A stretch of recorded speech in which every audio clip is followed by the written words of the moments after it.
깊이 있는 시선으로 오늘을 바라보는 뉴스 퍼레이드 문을 열겠습니다. 오늘의 주요 뉴스 보시겠습니다.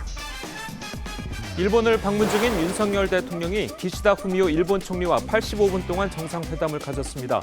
양 정상은 김대중 오부치 공동선언을 계승하겠다는 입장을 각각 밝히면서 중단됐던 셔틀 외교 재개에 합의했습니다. 윤석열 대통령은 중단됐던 한일 군사정보보호협정 지소미아에 대해 완전 정상화를 선언했습니다. 일본은 우리나라에 대한 반도체 수출 규제를 4년 만에 해제했고 두 나라 경제단체들은 미래 파트너십 기금을 조성하기로 했습니다. 지난 대선 후보 시절 허위 발언을 했다며 공직선거법 위반 혐의로 기소된 민주당 이재명 대표가 오늘 두 번째 공판을 위해 법원에 출석합니다. 이 대표는 극단적 선택으로 숨진 대장동 사업 실무자 김문기 전 차장에 대해 몰랐다고 말한 것과 백현동 부지 용도 변경과 관련해서 국토교통부에 협박이 있었다고 한 혐의를 받고 있습니다. 미스터트롯2 새로운 전설의 시작 결승 무대에서 안성훈이 2대 진에 뽑히며 상금 5억 원과 함께 새로운 트로트 스타의 탄생을 알렸습니다. 선은 화러보이스 박지현이, 위는 문자투표에서 무서운 상승세를 보인 진혜성이 각각 차지했습니다. 저희는 잠시 뒤 돌아오겠습니다. 어제 윤석열 대통령이 일본으로 출국하기 전 북한이 시험 발사한 ICBM은 화성 17형이고 김정은 국무위원장이 현지 지도했다고 조선중앙통신이 조금 전 보도했습니다. 취재기자 연결해서 자세한 이야기 들어보도록 하겠습니다. 자, 권은영 기자, 김정은 위원장이 ICBM 발사 훈련을 현지 지도했다고요? 네, 그렇습니다. 조선중앙통신은 어제 평양국제비행장에서 대륙간 탄도미사일 화성 17형 발사 훈련을 단행했다며 김정은 위원장이 이 자리에 참관했다고 보도했습니다. 김 위원장은 커다란 만족을 표시하며 누구도 되돌릴 수 없는 핵전쟁 억제력 강화로서 적들에게 두려움을 줘야 한다고 말했다고도 통신은 보도했습니다. 김 위원장은 또 핵에는 핵으로, 정면 대결엔 정면 대결로 대답할 것을 강조했다고도 전했습니다. 어제 발사한 ICBM은 최대 정점 고도가 6,045km까지 상승하며 12,000km를 4.151초간 비행해 동해 공해상 목표 수역에 탄착됐다고 통신은 주장했습니다. 발사 훈련은 주변 국가들의 안전에 그 어떤 부정적인 영향을 끼치지 않았고 발사 훈련을 통해 ICBM 부대의 임전태세와 전략 무력의 전투성이 확인됐다고도 했습니다. 지금까지 보도국에서 전해드렸습니다. 어제 오후 일본 도쿄에서는 12년 만에 한일 정상회담이 열렸습니다. 85분 동안 진행된 정상회담에서 양 정상은 1998년 김대중 오부치 공동선언 정신을 계승하기로 뜻을 모았습니다. 양국 간 셔틀 외교도 복원하기로 하는 등 미래지향적 관계 회복도 약속했습니다. 황선영 기자입니다. 윤석열 대통령이 차에서 내리자 기시다 총리가 악수로 맞이합니다. 관저에 함께 들어선 두 정상은 단상에 나란히 서서 의장대를 사열합니다.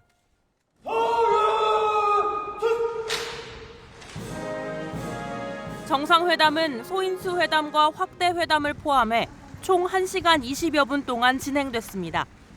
12년 만에 테이블에 마주 앉은 한일 정상은 셔틀 외교 재개와 경제 안보를 비롯한 모든 분야의 협력을 약속했습니다. 일본은 안보와 경제, 글로벌 어젠다에서 협력해야 될 파트너입니다.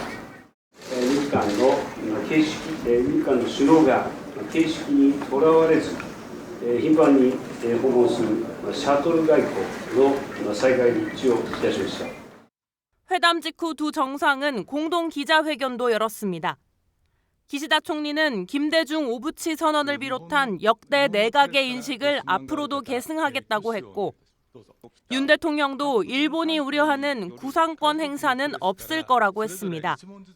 1998年10月に発表した日韓共同宣言を含め、歴史認識に関する歴代内閣の立場を全体として引き継いでいることを確認いたしました。 구상권이 행사된다고 한다면은 이것은 다시 모든 문제를 원위치로 돌려놓는 것이기 때문에 상정하고 있지 않습니다. 이번 회담에서 강제징용에 대한 일본의 직접적인 사과는 없었지만 대통령실은 담화 계승을 포괄적인 사과의 의미로 봐야 한다는 입장입니다. 도쿄에서 TV조선 황선영입니다. 일본이 수출 규제를 풀고 또 한국은 지소미아를 정상화한 것도 이번 회담에 적지 않은 성과로 꼽힙니다. 윤 대통령과 기시다 총리는 회담에 이어서 두 차례 만찬까지 하루 동안 4시간 가까이 밀착 회동을 이어갔습니다. 김정우 기자입니다. 윤석열 대통령은 공동기자회견에서 한일 군사정보보호협정 지소미아 완전 정상화 입장을 발표했습니다. 저도 조금 전 정상회담에서 우리 지소미아 완전 정상화를 선언했습니다. 기시다 총리는 안보대화 재개와 함께 경제안보협의체 출범을 공식화했습니다. 日韓間で経済安全保障に関する協議を立ち上げることといたしました。 일본 정부는 한국에 대한 수출 규제를 해제하고 화이트리스트 회복도 논의한다고 했고 한국 정부는 WTO 제소를 취하하기로 했습니다. 우리 국익은 일본의 국익과 공동의 이익과 배치되지 않는 거라고. の訪韓を私としても考えて検討するということになると思っています。 회담을 마친 두 정상은 도쿄 도심의 유명 스키야키 식당에서 1시간 20여 분 동안 부부 동반 만찬을 했습니다. 양 정상 부부 간의 친밀감을 높인다는 목적 하에 기시다 총리가 직접 장소를 선정하여 1차 만찬에 이어 전통 경양식집으로 자리를 옮긴 두 정상은 1시간 가까이 독대하며 친교의 시간을 가졌습니다. 윤 대통령의 과거 일본 여행 당시 추억이 있는 장소를 섭외해 일본 특유의 환대 문화를 보여준 겁니다. 윤 대통령은 오늘 한일 정재계 행사에 참석하고 게이오대에서 대학생 특강을 한 뒤 1박 2일 일정을 마치고 귀국합니다. 일본 도쿄에서 TV조선 김종호입니다. 일본 측은 윤석열 대통령 일행이 가는 곳마다 최고의 환대로 맞이했습니다. 윤 대통령은 방일 첫 일정으로 제1동포와 한인학교 학생들을 만났는데 이 한일 관계가 불편하면 동포들이 가장 힘들다면서 정부를 대표해 사과하기도 했습니다. 이채린 기자입니다. 윤석열 대통령은 첫 일정으로 제1동포들을 만났습니다. 일본 측은 윤 대통령 부부가 간담회장에 도착할 때까지 도심 교통을 통제했습니다. 윤 대통령은 도쿄 한국학교 학생들의 손을 잡고 간담회장으로 들어섰고 교복을 입은 학생들이 애국가를 부르자 흐뭇한 표정으로 지켜봤습니다. 불편한 한일 관계가 정상화되고 양국의 관계가 미래를 향해 나아갈 때 재외동포 여러분께서도 이곳에서 더 자긍심을 가지실 수. 간담회에는 16세기 정유재란 때 일본으로 끌려간 뒤 정착해 도자기 명가를 일군 심당길의 15대 손, 심수관 씨 등 교포 77명이 참석했는데 윤 대통령은 심 씨가 제작한 도자기를 선물 받았습니다. 이어진 기자회견에서도 일본은 윤 대통령을 배려하는 모습이었습니다. 기자회견이 끝나자 기시다 총리는 윤 대통령에게 먼저 악수를 청했고 윤 대통령은 웃음으로 화답했습니다. 일부 일본 시민들은 총리 관저 앞에 한글로 환영한다는 팻말을 붙이기도 했습니다. 다만 일본 측의 공항 영접은 미 바이든 대통령 방문 때와는 차이가 있었습니다. 차관급인 다케이 슌스케 외무성 부대신이 맞았는데 미국 바이든 대통령이 방문했을 때는 하야시 외무상이 영접했습니다. 대통령실은 실무 방문이기 때문에 외무성에서 부대신이 나온 것이라며 어느 정도 예우한 것이라고 설명했습니다. TV조선 이채리입니다. 윤석열 대통령과 기시다 총리가 어제 도쿄에서 12년 만에 한일 정상회담을 가졌었죠. 어떤 성과가 있었는지 두 분과 함께 자세하게 짚어보도록 하겠습니다. 신경민 전 더불어민주당 의원 그리고 신성범 전 새누리당 의원 나오셨습니다. 안녕하세요. 네, 안녕하세요. 자, 먼저 정상회담을 마친 양국 정상의 목소리부터 들어보도록 하겠습니다. 그간 얼어붙은 양국 관계로 인해 양국 국민들께서 직간접적으로 피해를 입어왔다는 데 공감하고 한일 관계를 조속히 회복 발전시켜 나아가자는 데 뜻을 같이 하였습니다. 이번 회담은 김대중 오부치 공동선언의 정신을 발전적으로 계승하여 양국 간 불행한 역사를 극복하고 한일 간 협력의 새 시대를 여는 첫 걸음이 되었습니다. 今般のユン大統領の訪日は、日韓関係の正常化にとって大きな一歩となる訪日となりました。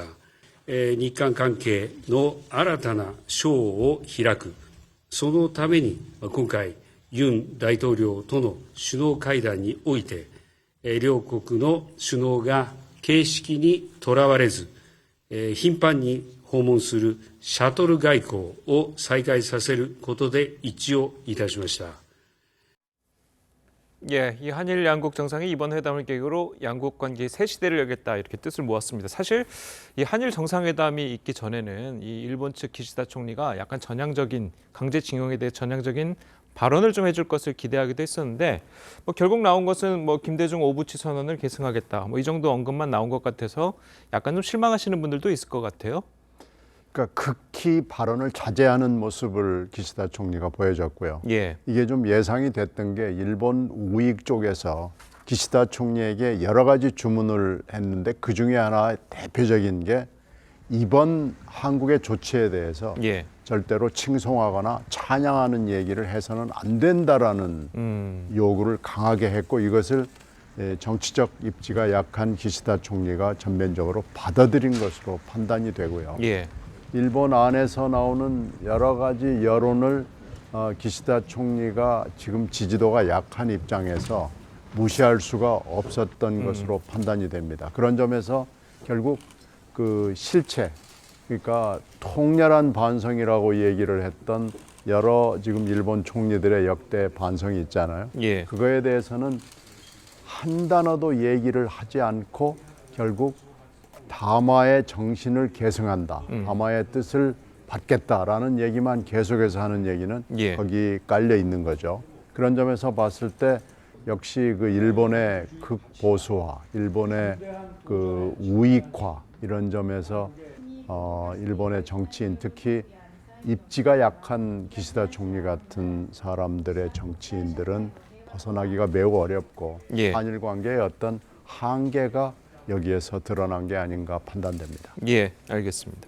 자, 과거사 문제는 뭐 100% 만족할 수 없다는 평가가 좀 나오기도 하지만 지소미아 안보 분야와 그리고 경제 분야 부분에서는 상당한 성과가 있었다고 이제 평가를 받고 있는 것 같아요. 우선 어제 윤석열 대통령이 일본을 향하는 그 앞에 북한이 대륙간 탄도미사일 쏘았으니까 안보 예. 문제에 관한 한 두 정상이 언급했지만 함께 할 수밖에 없다. 따라서 지소미아 군사정보 보호협정 완전히 정상화된 거로 봐야 되는 거고 결국은 오히려 제 눈에 띄는 대목은 이 경제 보복, 일본이 내렸던 경제 보복 조치 그러니까 반도체와 디스플레이를 만드는데 핵심적인 소재 세 가지를 한국에 수출할 때 규제를 했단 말이에요. 그러니까. 그 부분을 푼다는 거다. 대신 우리는 일본을 WTO에 제소했던 것을 철회한다. 예. 이게 돼 있는 거고 또 하나는 화이트리스트 문제인데 우리 정부에 우리에게 주었던 수출 우대 조치. 그러니까 그렇죠. 절차를 간소화하는 절차를 배제해서 이걸 이제 원상회복 시킨다. 이건 좀 시간은 걸리겠지만 그런 의미에서 보면 어떻게 보면 과거사 문제는 어떻게 보면 있는 그대로 놓고 안보와 경제에 관한 적어도 지금은 손잡고 함께 나가야 된다. 그래서 하고 미래와 협력을 강조하는 그 대목 이렇게 좀 정리를 하는 게 맞는 것 같아요. 이번 정상회담은. 알겠습니다. 자, 그리고 조금 전에도 이제 언급을 했습니다만 사실 우리 정부가 제시했던 강제징용 해법안에 대해서 일본이 어떤 호응 조치에 나섰을지도 주목이 됐었죠. 이 관련 질문에 대한 기시다 총리의 답변을 한번 들어보도록 하겠습니다. 한국의 노력에 비해 일본 측의 호응 조치가 부족하다는 한국 내 여론이 많습니다. 本日もいくつかの具体的な成果が見られたと考えていますし、今後とも両国で頻繁に連携し、一つ一つ具体的な結果を出していきたいと思っています。今後私自身もユン大統領との間において個人的なこの信頼関係を確認をし、緊密に意思疎通を図っていきたいと思います。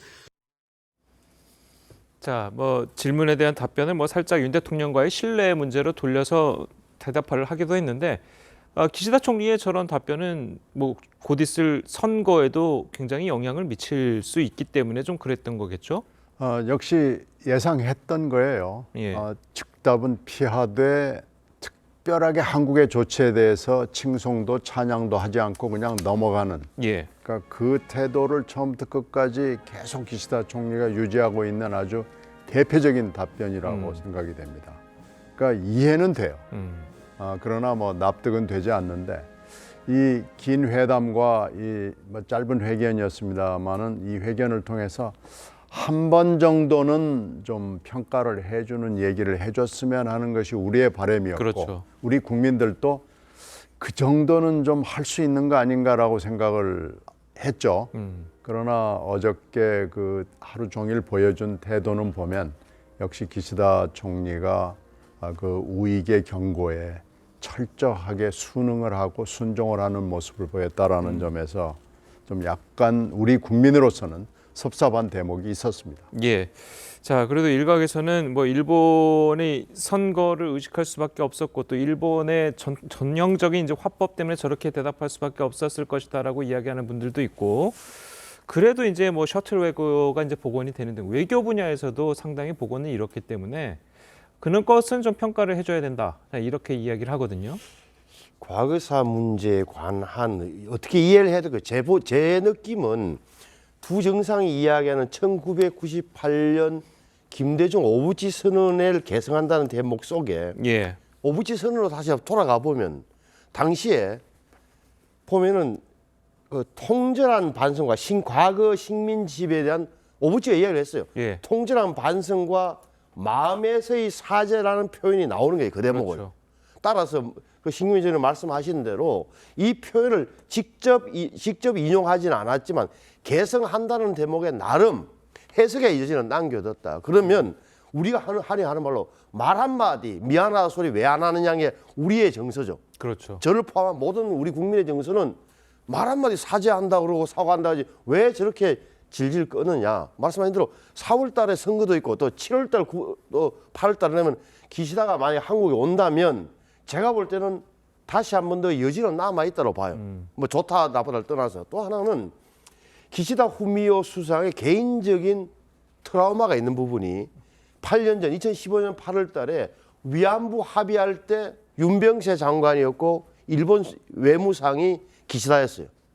기억하시겠습니다만 그때 일본 정부 예산으로 10억엔 출원해서 만들었고 불가역적이고 완전하게 해결한다는 걸 확인한다고 했는데 한국에서 해결이 안 됐단 말이에요. 그러니까 여기에 대한 과거 트라우마가 있는 사람이다, 기시다가.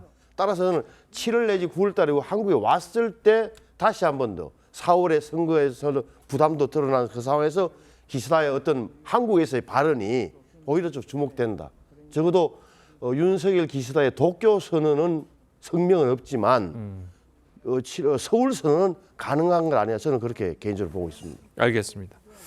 자, 그리고 이번 한일 정상회담 성과를 놓고 우리 여야의 평가는 극명하게 엇갈렸습니다. 어떤 이야기들이 나왔는지 직접 들어보겠습니다.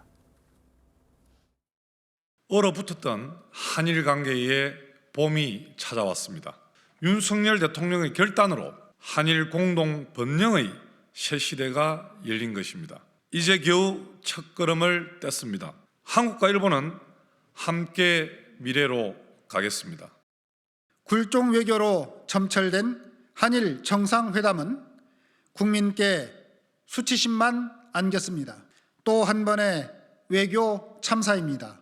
무엇이 그렇게 급해서 국민의 자존심과 국익을 팔아치운 것입니까?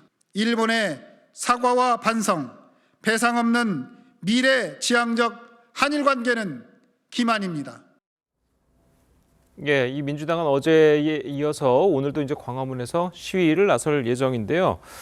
일각에서 나오는 얘기가 지금 뭐 민주당 내에서 당 쪽에서 좀 시끄럽지 않습니까? 이것을 돌파하기 위해서 이 반일 정서를 이용한다. 자, 이런 비판들이 나오거든요. 글쎄 지금 민주당은 뭐든지 움직이기만 하면은 기승전, 이재명, 서버블리스크로 이렇게 가는 거죠. 예.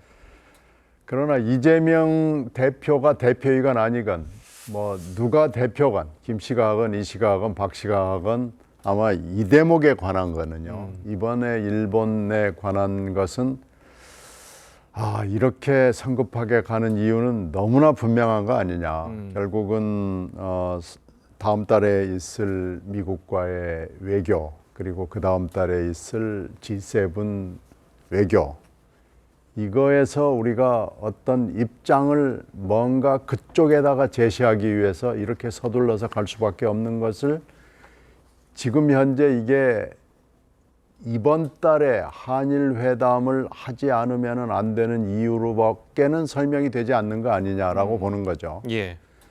지금 이 문제가요, 물론 풀어야 될 문제이고 한일 외교는 숙제인 것은 맞는데, 이런 과정과 절차를 모두 생략하고 갑자기 전광석화처럼 하는 것이 맞느냐라는 데 대해서는 국민들이 납득을 하지 못합니다. 결국은 4월과 5월의 외교 시리즈, 외교 행사의 어떤 압박을 받은 나머지 이렇게 할 수밖에 없는 거 아닌가라고 생각이 됩니다. 따라서 이건 이재명 대표가 있느냐 없느냐, 이재명 대표가 현재 대표를 하고 있느냐 아니냐, 이런 문제는 아닌 것 같습니다. 특히 이 일본 문제에 관한 한 국민들이 적당히 넘어가는 데 대해서 용서하고 그냥 아유 잘했어 하고 가기는 좀 어려워 보입니다. 따라서 이 문제는 저는 이재명 대표하고 너무 연결시키는 것은 맞지 않다고 봅니다. 알겠습니다. 자, 이게 너무 성급했다는 지적이 있거든요. 그 부분은 어떻게 보십니까? 그러면 야당이 이야기하는 굴욕 외교, 뭐 더 나가서 매국 외교, 이완용 이야기까지 나오던데, 그러면 대안이 뭐냐고요. 그러니까 지금 어제 정상회담이 정확히 말하면 8년 만에 열린 겁니다. 박근혜, 아베, 신조 후에. 그 공동 기자회견은 이명박하고 대통령과 노다였나요? 그 12년 만에 된 거예요. 예.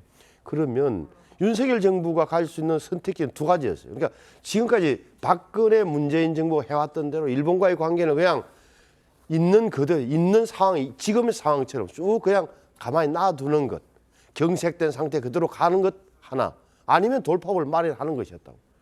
이 돌파구를 마련하겠다면서 과거사는 조금 뒤로 미루고 먼저 안보 경제로 가자라고 해서 관계 복원의 첫걸음이라는 제목이 맞는 거잖아요.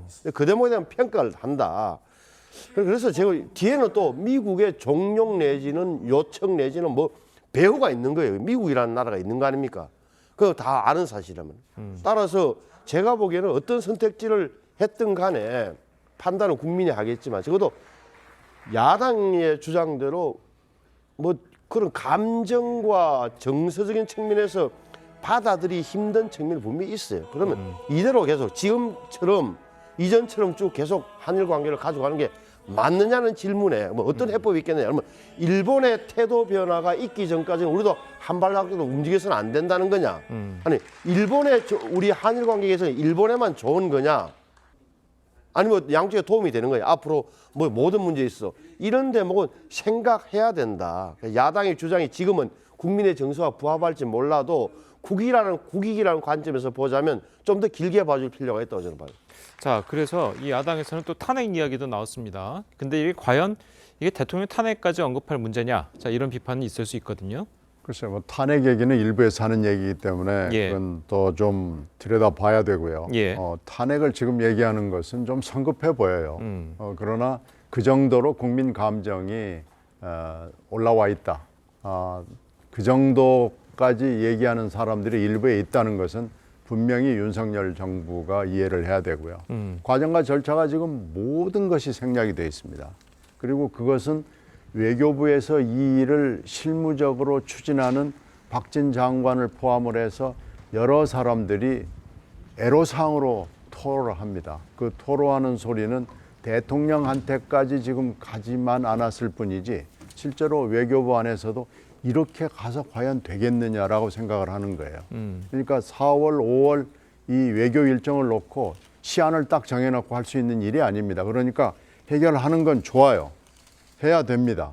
그리고 여러 가지 지금 한일 현안들이 켜켜이 쌓여 있는데 딱 정체되어 있는 것도 맞아요. 그러니까 과정과 절차를 조금만 시간을 가지고 했더라면, 그리고 피해자도 피해자지만 여야의 원로들 또 외교 원로들이 모여서 한 번 더 얘기할 수 있는 그런 절차가 있어야 되는데 모든 게 생략이 되고 그냥 이걸 군사작전 하듯이 나를 따르라 해도 갈 수 있어 그렇게 해결될 수 있는 문제인가 아닌가를 한 번도 생각을 안 했다는데 여기에 문제가 있는 겁니다. 알겠습니다. 자, 그래도 이제 되돌이켜 보면 예전에 뭐 김대중 대통령 때의 김대중 오부치 선언 때도 그랬고 노무현 전 대통령 때 그 강제징용 관련해서 이제 그 해법을 좀 나왔었잖아요. 그 당시에도 뭐 이렇게 빨리 하느냐, 이 구룡외고다 이런 비판들 나오지 않았었습니까? 그러니까 일본에 관한 일본과의 관계에 관한 한 감정과 이성 논리와 정서가 정면 충돌하는 지점이 말하는 저도 예를 들어서 일본이 야 기시다 너무 한단 말이에요. 한마디 한국 기자가 물어볼 때 한마디 하면 될 걸 왜 저렇게 하느냐고 당연히 저라고 생각하는 거 아닙니까? 하지만 그래도 말씀드리지만 이게 그러니까 전체적인 뭐 세계 구도에서 미국의 요구도 있는 거고 당장의 눈앞에 북한 핵 위협에 대해서는 탄착 지점을 포착하고 뭐 항적을 하는 데는 일본의 도움이 필요하고 한미 군사 안보를 위해서도 일본 기지와 자위대를 빼놓을 수 없는 이런 구조에서는 선택지가 별로 없었다라는 걸 인정할 수밖에 없다. 그 누군가는 정치적 비난을 감수하고서라도 결단 내지는 결정을 할 수밖에 없는 대목이 있다. 여기에 대한 평가는 당장은 제가 보기에 뭐 대통령도 알고 손해를 본단 말이에요. 국내 정치적으로 큰 손해지만 적어도 한 내년쯤 되면 뭔가 가시적으로 경제 협력의 성과, 안보 협력의 무엇, 그리고 일본 한미와 관계의 공고화 이렇게 되면 저는 또 달라지는 일이 생긴다. 기시다가 다시 한번 한국에 와서 하는 발언까지 좀 보고 판단해야 된다고 생각해요. 알겠습니다. 자, 오늘 두 분 말씀 여기까지 듣겠습니다. 잘 들었습니다. 네, 고맙습니다. 고맙습니다.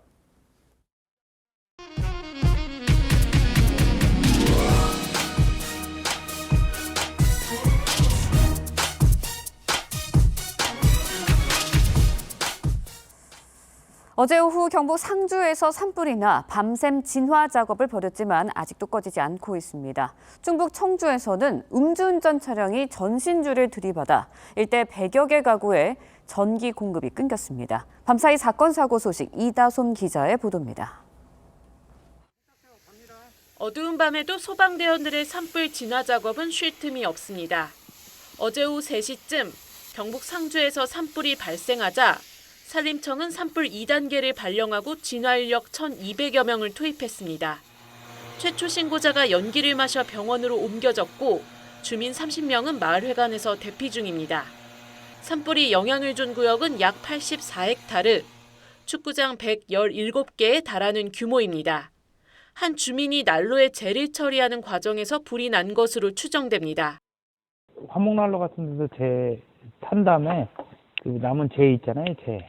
예, 그거를 이제 옆에다 버려서 그게 이제 거기서 이제 발화가 된 거죠. 현재까지 진화율은 43%로 날이 밝는 대로 헬기가 투입될 예정입니다. 검은색 승용차가 들이받은 전신주가 크게 기울어졌습니다. 오늘 0시 10분쯤 충북 청주시 옥산면의 한 도로에서 음주운전 차량이 전신주를 들이받았습니다. 운전자의 혈중 알코올 농도는 면허 정지 수준으로 별다른 부상을 입지 않은 걸로 알려집니다.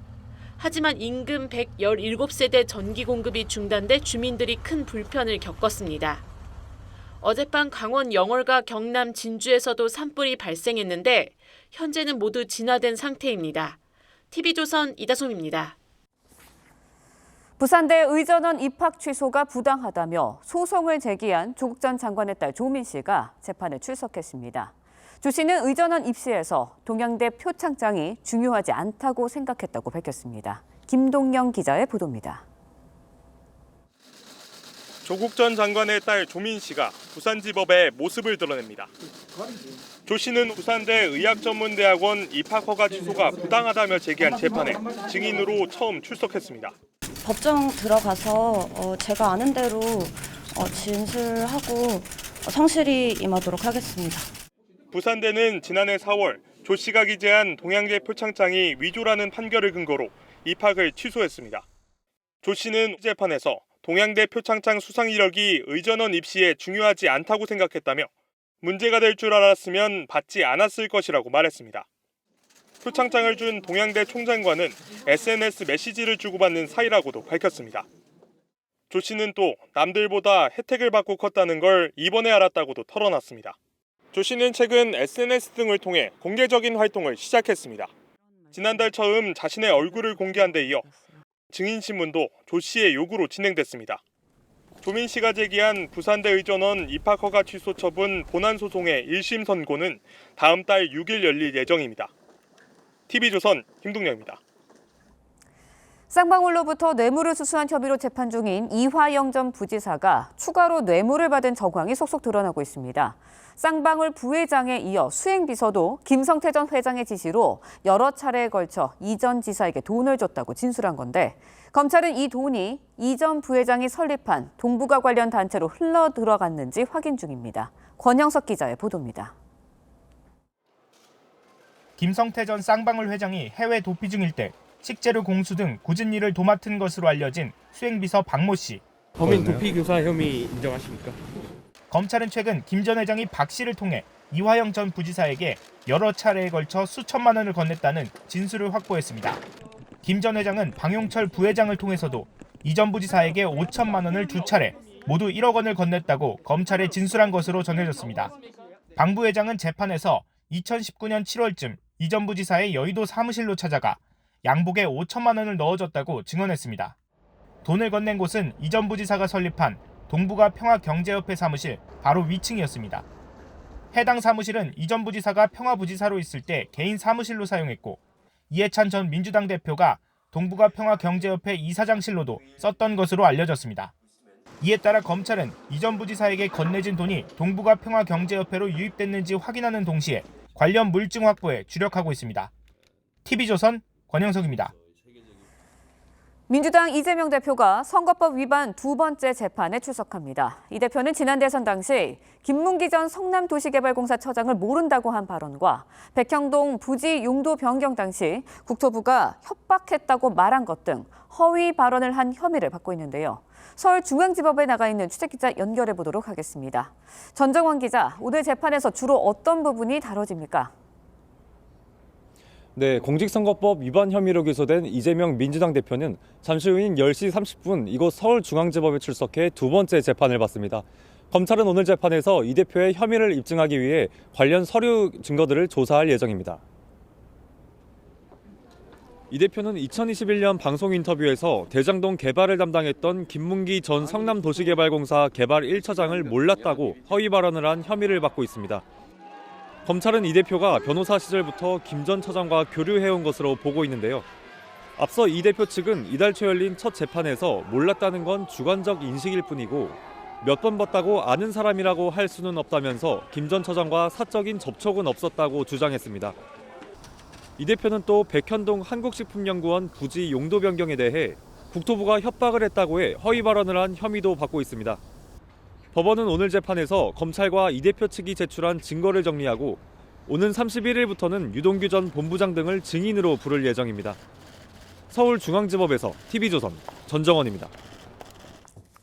전해드린 대로 이재명 대표는 잠시 후 선거법 위반 혐의로 두 번째 재판에 출석합니다. 네, 관련 내용 최진영 변호사, 장윤미 변호사와 함께 자세히 짚어보도록 하겠습니다. 안녕하세요. 네, 안녕하세요. 예, 조금 전에 저희 기자가 전해주긴 했는데 이거 자세하게 좀 더 알려주시죠. 이번 쟁점이 뭡니까? 그렇습니다. 기본적으로 이제 죄명은 공직선거법 위반, 당선 목적, 허위사실 공표 이렇게 되는 것이고요. 공소 사실 자체는 두 가지인 것 같습니다.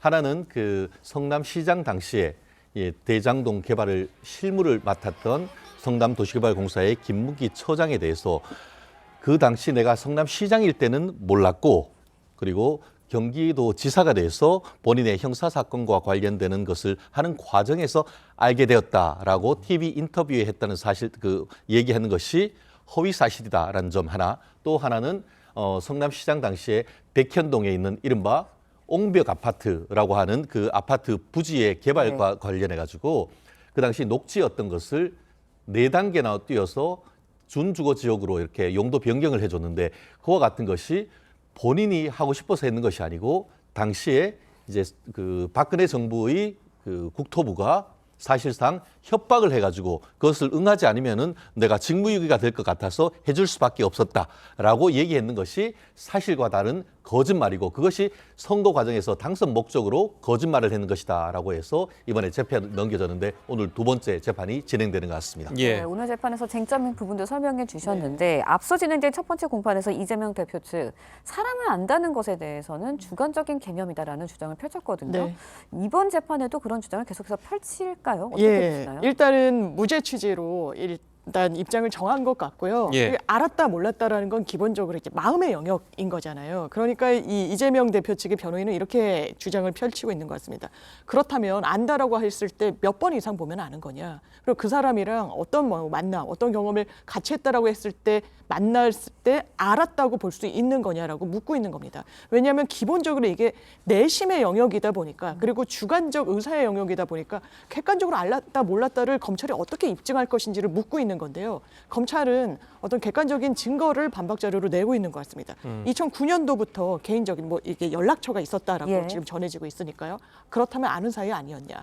그리고 김 처장이 대장동 사업과 관련해서는 대면 보고도 했다라고 하는데 이 정도면 이 주관적 인식 하에 들어와 있었다고 봐야 되는 거 아니냐라는 게 또 검찰의 반박 내용입니다. 예, 뭐 사람에 대한 기억은 뭐 주관적 인식이라고 볼 수 있겠지만 이 백현동 부지 용도 변경 당시에 뭐 국토부의 협박이 있었다라는 발언은 뭐 기억의 문제와는 좀 다른 거 아니겠습니까?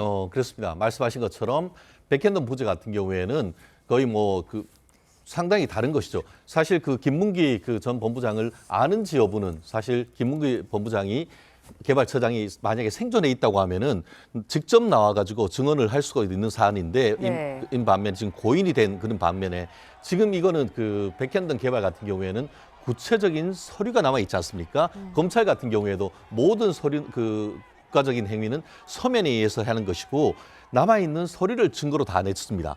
그런데 지금 그 이재명 지사 측, 이재명 대표 측 같은 경우에는 그 당시에 국토부에서 보내왔는 서류를 협박을 받았다라는 증거라고 제출을 하지만 그 서류에는 어떤 그 협박적 내용이 들어있는 것도 아니고 그것 이외에 추가적으로 이제 그 국토부에서 보내는 내용에도 보면은 그것을 체근하거나 했던 내용이 없는 반면에 오히려 성남시 같은 경우에는 종상향 권한 자체가 성남시장의 권한이었고 성남시와 관련해서 이제 종상향 4번 하는 것 과정에서는 이재명 대표가 서명했던 그런 서류가 있었기 때문에 서류 그 자체로서 이 사실을 입증한다 이렇게 하고 관련됐던 국토부의 직원들 나아가 그 당시 이 실무를 담당했던 이 성남시 관련되는 공무원들의 증언이 있기 때문에 말씀하신 것처럼 김문기 전 처장을 아는지 여부에 대한 것보다 훨씬 더 입증하기 쉬운 것이 바로 백현동 아파트의 개발 과정에서의 특혜 사건인 것 같습니다. 알겠습니다. 네, 2차 공판에서 어떤 주장들이 좀 제기될지 좀 지켜봐야 할 것 같고요. 다음 이야기도 해보도록 하겠습니다.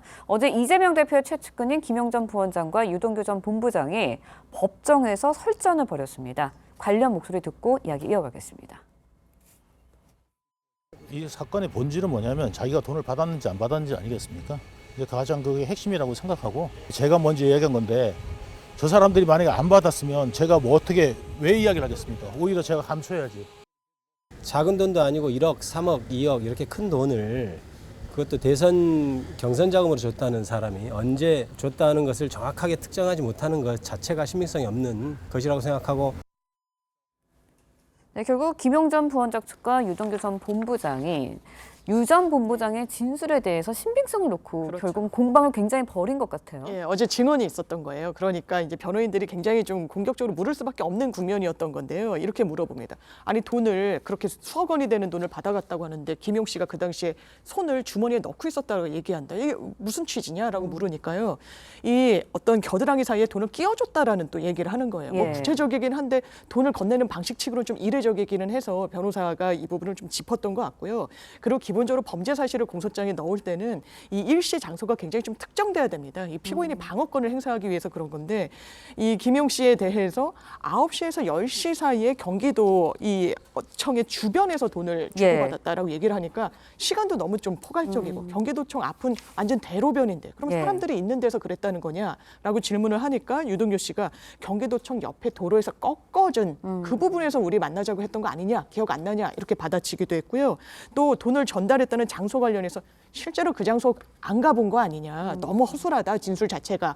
네이버나 뭐 다음 이런 포털에서 위성사진 등으로만 확인한 거 아니냐라고 물었더니 그 근처 공원에서 그 당시에 우리들이 담배 폈다. 이건 좀 구체적인 사실이잖아요. 이런 좀 진술로 반박을 내놓기도 했습니다. 자, 그렇다면 예. 여러 가지 사실을 봤을 때 유동규 씨의 진술이 약간 뭔가 부정확하고 사실이 아닌 것처럼 느껴진다면 그동안 이제 유동규 씨가 했던 진술은 다 허위가 되는 겁니까? 어떻습니까? 꼭 그런 건 아니죠. 결국 이와 같은 것을 현장에서 사실은 하는 것이 맞는데 약식으로 결국 검증까지 했다 이렇게 볼 수가 있습니다. 예. 말씀하신 것처럼 드린 것처럼 검찰은 유동규 씨를 증인으로 불렀지만 단순히 증인으로 한 것을 넘어서 현장에서 어떻게 어떤 그 돈을 주고받은지에 대한 재연까지 하고 그 돈의 무게, 뭐 4kg 정도 되는 돈의 무게, 또 그리고 그것을 어떻게 주고 들고 갈 수 있는지 이것에 대한 신빙성을 물었지 않습니까? 예. 말씀드린 것처럼 날짜가 뭐 언제이고 그리고 시간이 9시인지 10시인지 이 부분에 대해서 지금 한참 시간이 지났기 때문에 약간 다를 수는 있습니다만 실제로 그 돈을 쇼핑백에 하나만 넣으면 떨어질 것 같으니까 2개로 겹쳐놓고 그 박스도 이렇게 가로 세로로 넣었으며 그 돈을 어떤 식으로 전달했다라는 것을 구체적으로 재연하는 과정에서 재판부가 그럴 수도 있겠네 하면서 고개를 끄덕였다라고 얘기를 한 것을 보면은 어떤 그 구체적인 디테일에 있어서 일부 좀 잘못되거나 어떤 기억이 진술과 다를 수는 있습니다만 전체 그 얘기하는 것이 상당히 신빙성이 있는지 여부에 대한 심증은 어제 재판부에서 형성했다라고 저는 미뤄 짐작할 수 있는 것 같은데요.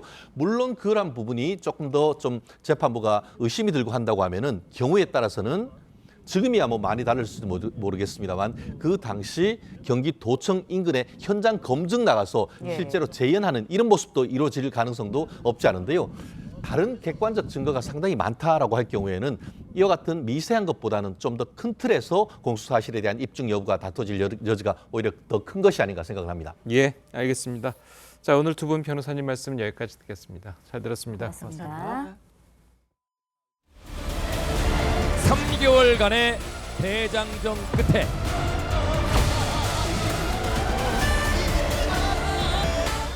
진욱, 박성훈, 최수호, 진혜성, 나상도, 박지현, 안성훈 미스터트롯 시즌2 최종 1위 이대진은 바로 축하드립니다.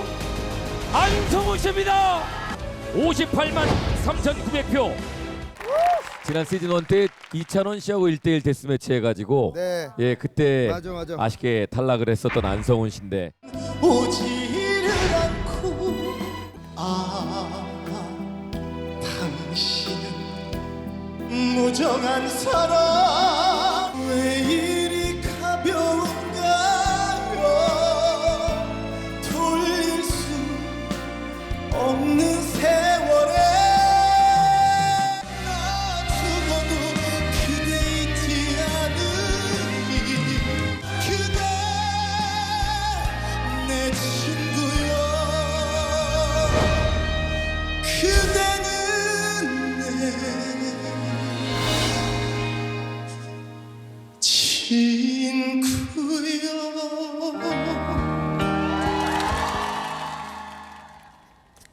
예, 보신 것처럼 미스터트롯2가 시청률 24%를 돌파하면서 3개월의 대장정을 마무리했습니다. 네, 유종의 미를 거뒀는데요. 미스터트롯2의 마지막 이야기 조선일보 최보윤 기자와 함께 자세히 나눠보도록 하겠습니다. 안녕하세요. 네, 안녕하세요. 자, 임영웅을 잇는 미스터트롯 제2대 진, 이 새로운 스타 탄생을 알린 안성훈의 무대 먼저 만나보시겠습니다. 어둠 속에서 혼자 울고 있을 때 나의 손을 꼭 잡아준 사람 황금빛 노을 붉은 파도 위를 달리는 바람이 되고 싶어 내 친구여 내 사랑아 나 죽어도 그대 잊지 않으니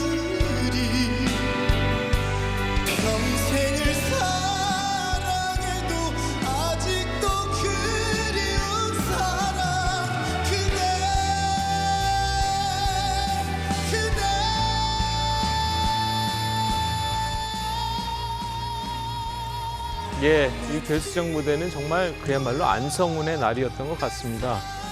자, 저 노래를 응원해준 팬들을 위해서 선곡을 했다고 하는데 사실 이 안성훈 씨가 이 시즌 1 때는 이렇게 1대1 개인전이었었나요? 그때 이제 그 팀 메들리 팀 네. 메들리 때 네. 그때 이제 떨어지지 않으셨습니까? 그랬습니다. 그래서 사실 재도전을 하는 것에 대해서 그 소속사뿐만 아니라 가족분들, 친구분 모두 다 이제 거절을 했었대요. 왜냐하면 너는 더 이상 이득이 될 게 없다. 뭐 어떻게 더 좋은 성적을 거두겠느냐 그러니까요. 그랬는데 그런 우려를 말끔히 불씨를 시키고 이렇게 진의 왕관까지 얻었습니다. 정말 그 패티김 선생님의 그대 내 친구여라는 곡을 선곡을 했는데 노래를 들을 때 이 막판에 안성훈 씨한테 국민 투표가 굉장히 몰렸다고 해요. 그러니까요. 예. 그래서 안성훈 씨가 어제 유효 투표 숫자인 211만 투표 중에서 네. 27.5%인 58만 표를 가져갔거든요. 예. 그건 정말 대단한 숫자예요. 그렇죠. 그래서 이게 정말 그냥 팬분들뿐만 아니라 그냥 대중들의 마음을 모두 움직였구나. 그냥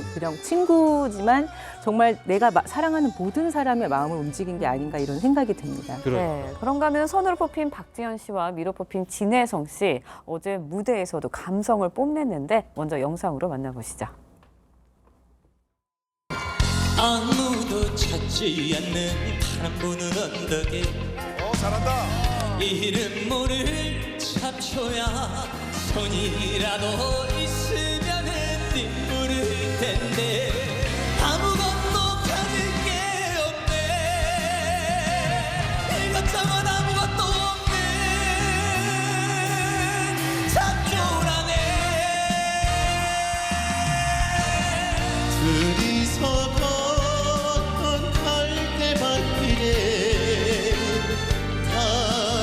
치고 있는데 길 잃은 사슴처럼 그리움이 돌아오며 쓸쓸한 갈대숲에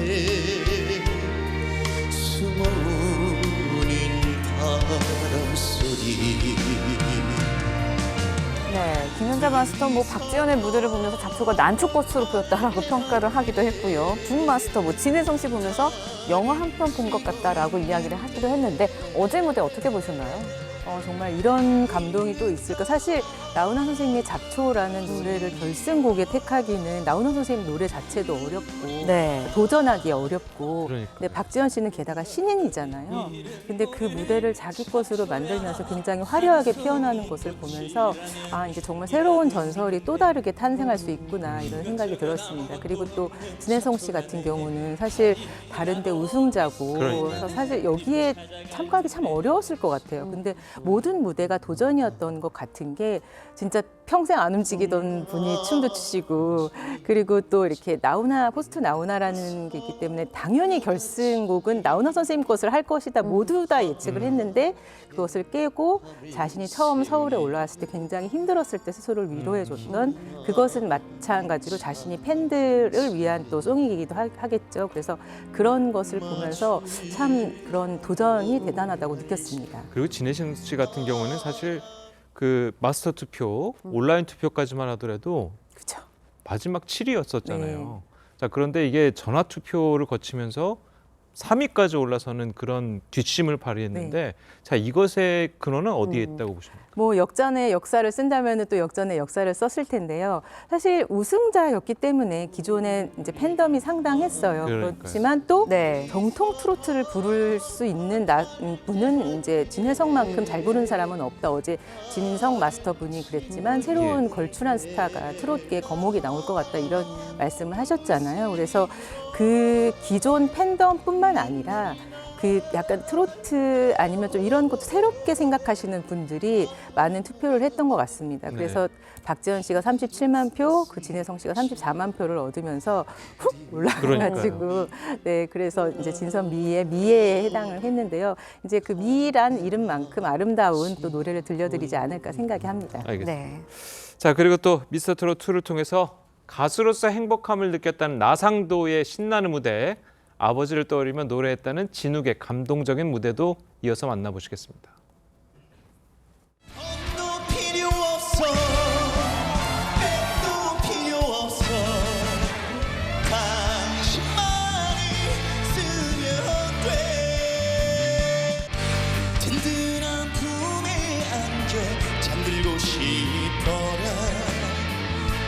사랑의 보금자리 하지 않고 사랑하네요.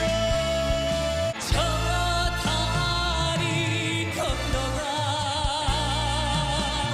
먼저 비춘다니 우리 무슨 어떤 걱정 있을까요? 그대 원망하진 않아요 이제. 그래서 또 살아보는 세월일 건데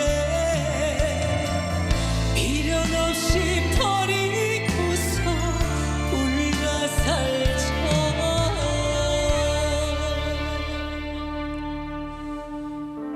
미련 없이 예, 지금 뭐 사실 뭐 나상도 씨 같은 경우에는 그 바로 직전까지만 하더라도 뭐 3위, 2위 뭐 이렇게까지 굉장히 기염을 토했었는데 사실 이제 막판 결승 무대에서 사실 조금 아깝게는 됐어요. 임영웅 씨의 보금자리라는 노래를 택했는데 이제 나상도 씨가 이제 이번 경연을 통해서 국민 3대 미소로 등극을 했잖아요. 예.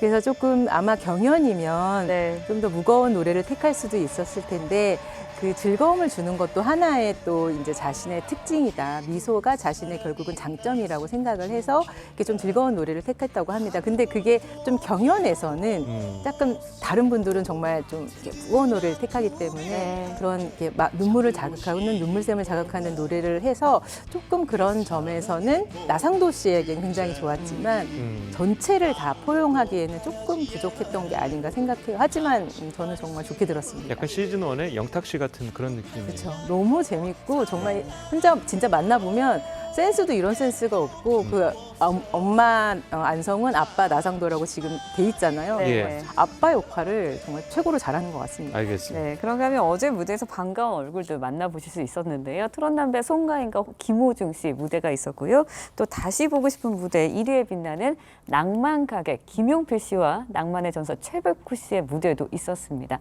먼저 보고 이야기 이어가겠습니다. 감히 나들에게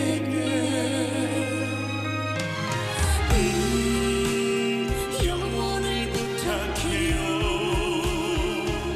당신을 만나 겁없이 꿈을 꾸고 당신을 만나 언제나 내 곁에 이대로 머물러요. 사랑한다 그 한마디 그걸로 모자라서 미안한 내 사랑이죠. 이제와 새삼이 나의 청춘의 미련이야 있겠냐만 왠지 한 곳이 비어있는 내 가슴에 이제와 새삼이 나이에 청춘의 미래야 있겠냐만 다시 못 올 것에 대하여 나만에 대하여. 네, 오랜만에 좀 마스터들 앞에서 노래하는 송가인과 김호중 씨의 모습, 뭐 정말 새롭기도 했지만 정말 전설 최백호 씨와 김용필 씨의 무대 굉장한 호찬을 받았어요. 네, 정말 최고였죠. 이게 진짜 마스터 분들뿐만 아니라 객석, 뭐 다른 출연진까지 끝까지 비밀로 할 정도로 비밀 프로젝트였다고 해요. 그래서 최백호 선생님이 보통 예능은 잘 안 나오신다고 합니다. 하지만 이 후배들을 격려하기 위해서 제작진의 읍소를 기꺼이 흔쾌히 들어주셨고, 그리고 김용필 씨한테 이제 시작이다, 잠깐 넘어진 것뿐이다, 이런 말씀을 해주셔가지고 나도 넘어진 적 많다. 그래서 그게 굉장히 큰 격려가 됐던 것 같습니다. 근데 정말 전설은 전설이더라고요. 그러니까요. 노래를 너무 잘하셔가지고. 네, 알겠습니다. 네.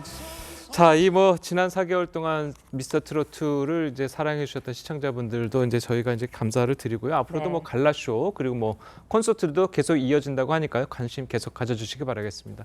자, 그동안 수고 많으셨습니다. 감사합니다. 감사합니다.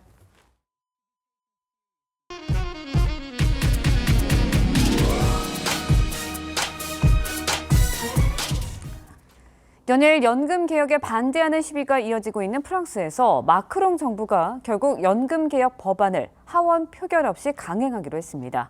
야당이 과반을 차지한 하원 반대를 우회하는 길을 택한 건데 야당의 반발은 물론 노조의 반대 시위도 격화하고 있습니다. 황정민 기자의 보도입니다. 하원 투표 절차를 생략하는 헌법 49조 3항을 발동하기 위해 의회를 찾은 보른 총리.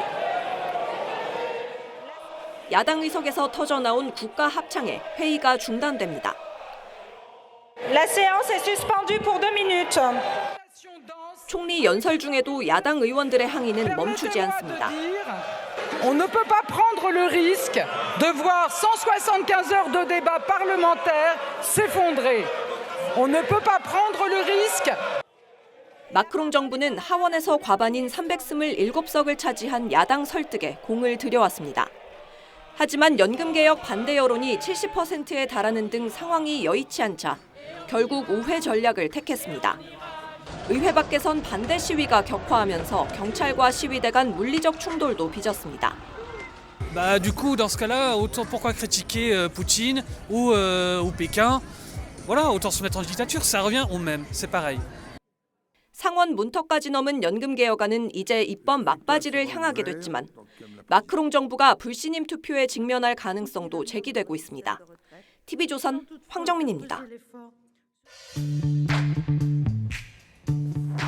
렌즈에 담긴 그 순간 그 의미를 짚어보는 시간이죠. 사진기자가 선택한 아침의 한 장입니다. 오늘은 조선일보 사진부 오종찬 기자와 함께합니다. 안녕하세요. 오늘 아침에 볼 사진 어떤 건가요? 네, 서울 경기초등학교 학생들이 튀르키예 친구들을 위해서 응원의 그림을 그리고 있는 장면입니다. 튀르키예와 시리아에서 대규모 지진이 발생한 지 한 달이 훌쩍 지났는데요. 초등학교 학생들이 튀르키예 친구들을 위해 특별한 시간을 가졌다고 해서 직접 찾아가 봤습니다. 서울 경기초등학교 6학년 학생들이 교실에서 정성스레 그림을 그리고 있습니다. 튀르키예 지진으로 고통받고 있는 친구들에게 선물하기 위해서 그리는 그림인데요. 무너진 건물 옆에서 힘차게 다시 일어서는 모습부터 태극기가 그려진 선물 상자를 전달받는 모습까지 응원하는 모습은 다양했습니다. 이 학교 학생들은 튀르키예 지진의 소식을 듣자마자 모금을 시작해서 1,300만 원을 모아 대한적십자사에 전달했습니다. 학생들이 그린 그림들은 튀르키예로 보내져서 튀르키예 이재민 텐트촌에 전시될 예정입니다. 네, 마음을 담아서 정성스럽게 그리는 모습이 참 기특한데요. 여전히 지진 피해자들을 위한 도움의 손길이 계속되고 있다고요. 네, 그렇습니다. 피해자들을 위해 기부하는 사람들 중에는 가슴 절절한 사연도 많습니다. 기초생활수급자로 장애를 가진 아들과 살고 있는 조명순 씨는 정부 지원금과 생활비를 아껴서 모은 돈 1,000만 원을 대한적십자사에 전달했는데요. 그동안 도움을 많이 받으며 살아왔는데 그걸 다시 돌려주자는 마음에 선뜻 기부를 결심했다고 말했습니다. 대한적십자사에 따르면 그동안 총 300억 원의 성금이 접수됐는데 튀르키예에 250억 원, 시리아에 50억 원을 지원할 예정이라고 합니다. 네, 얼마 전 이곳에 폭우가 쏟아져서 이재민들이 홍수로 또다시 고통을 겪고 있다고 하는데요. 여러 사람들의 간절한 바람처럼 얼른 힘내서 다시 일어났으면 좋겠습니다. 지금까지 아침의 한 장이었습니다. 네, 대기의 건조함이 계속되고 있습니다. 전국 대부분 지역으로 건조특보가 확대됐고요. 산불 위기경보도 경계 단계가 내려졌습니다. 주말에도 맑은 날씨가 예상돼 계속해서 화재 예방에 힘써주셔야겠습니다. 출근길 현재 서울 1.7도, 대전 3.5도 등으로 다소 공기가 차갑습니다만 낮에는 기온이 오르면서 온화하겠습니다. 서울 14도, 대전 15도, 대구 14도까지 올라서 일교차가 크니까요. 얇은 옷 여러 겹으로 체온 조절 잘해주시기 바랍니다. 오늘 전국에 구름 많겠고요. 제주는 내일 새벽까지, 남해안에는 저녁 한때 비가 가끔 내리겠습니다. 바다의 물결은 서해 남부 먼바다와 제주 남쪽 먼바다에 풍랑특보가 내려진 가운데 최고 4m로 비교적 높게 일겠습니다. 이번 주말에도 맑고 따뜻한 봄 날씨가 이어지겠고요. 다음 주에는 기온이 점차 더 오르겠습니다. 날씨였습니다. 금요일 아침 뉴스 퍼레이드는 여기서 마치겠습니다. 네, 저희는 다음 주 월요일 아침 7시 30분에 다시 찾아뵙겠습니다. 시청해주신 여러분 고맙습니다.